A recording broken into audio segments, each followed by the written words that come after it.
Truck से बड़ा allrounder कोई नहीं है, क्योंकि बाकी सब सिर्फ ट्रैक्टर है। एक टी सीरीज ने जो गाना रिलीज किया था, जिसमें अमृता फडणवीस जी ने गाना गाया था, अभिनय किया था, देवेंद्र जी ने भी अभिनय किया था। उस समय के जो महाराष्ट्र के फाइनेंस मिनिस्टर थे, मुनगंटीवार साहब ने भी उसमें अभिनय करने का काम किया था। ये कह देना कि हमसे कब मिले हम नहीं जानते, फिर बचाव करेंगे कि मुझे मालूम नहीं था ये कौन आदमी फाइनेंशियल हेड बन गया। लेकिन देवेंद्र जी के जयदीप राणा के रिश्ते बहुत घनिष्ठ थे। एक तस्वीर और डालता हूँ कि गणपति देवेंद्र जी के घर पे है या जयदीप राणा के घर पे, मुझे पता नहीं, लेकिन गणपति दर्शन के लिए देवेंद्र फडणवीस, जयदीप राणा ये साथ में है। इसकी तस्वीर मैं रिलीज़ करता हूँ। ये सिर्फ मामला इतना ही नहीं, मामला महाराष्ट्र में ड्रग के बड़े कारोबार का है।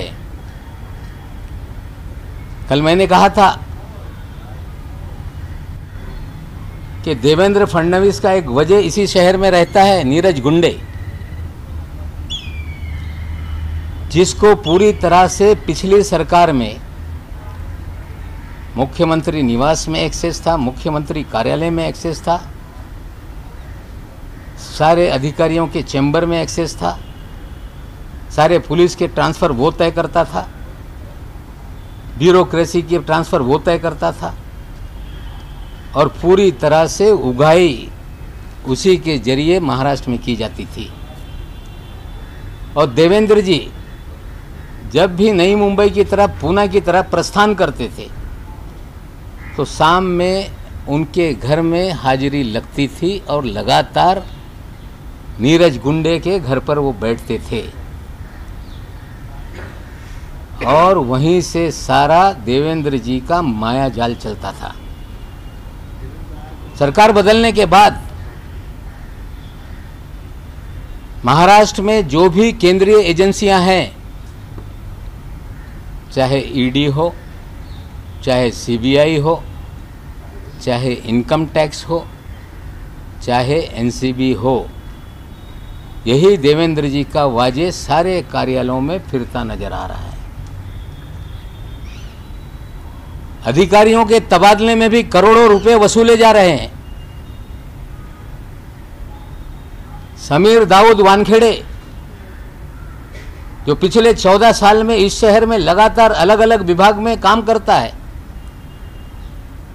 उसके भी तबादला करने के पीछे महाराष्ट्र के पूर्व मुख्यमंत्री देवेंद्र फडणवीस हैं।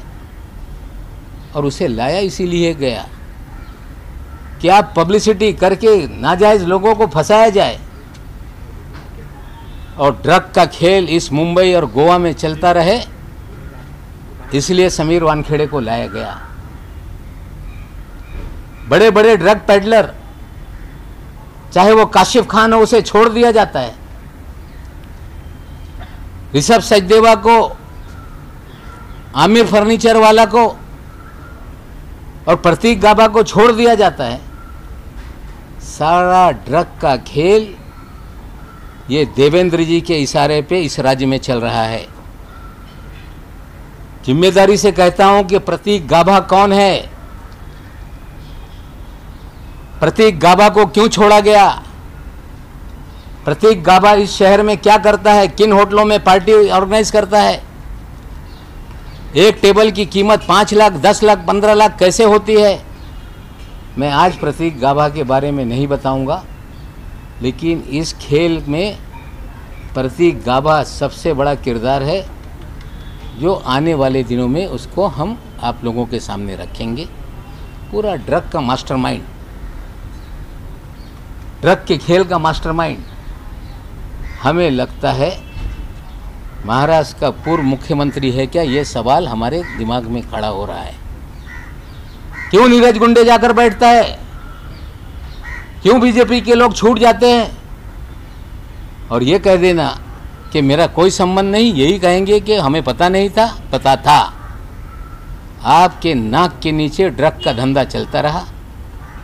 कई ऐसी तस्वीरें हम आगे लाएंगे जो ड्रग पेडलर हैं, जो भारतीय जनता पार्टी में हैं थे, वो सारी चीज़ों को धीरे धीरे खोलेंगे। आपके मन में कोई सवाल होगा तो उसका मैं जवाब देने के लिए तैयार हूँ। सर, आप डायरेक्ट